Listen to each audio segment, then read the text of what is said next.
The U.S. today deployed 2 warships to the South China Sea. This follows an incident in which 2 Chinese military ships collided while pursuing a Philippine military vessel. NTD's Washington correspondent Jack Bradley has the details. The U.S. Navy sending 2 warships to the South China Sea on Wednesday, the same area where 2 Chinese military ships crashed into each other when they were chasing down a Philippine Coast Guard vessel this week. The U.S. ships were deployed following this incident, carrying out an infrequent freedom of navigation exercise, but they were trailed by a Chinese Navy vessel.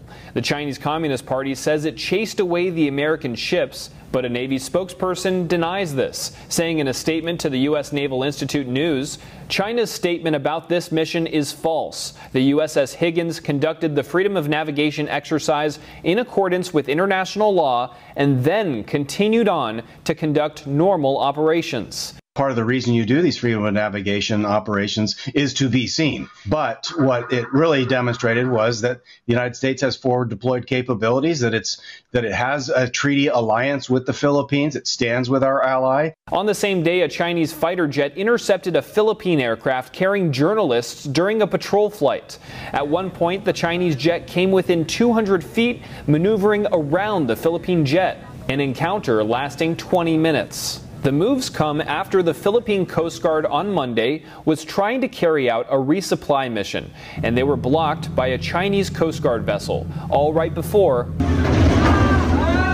a Chinese Navy ship accidentally crashes into the Chinese Coast Guard vessel. The impact left large dents on both Chinese ships. The U.S. ambassador to the Philippines, Mary Kay Carlson, condemned the collision as the latest reckless action by China directed against a Philippine vessel. China has a history of ramming Philippine Coast Guard vessels and blocking them from carrying out such supply missions.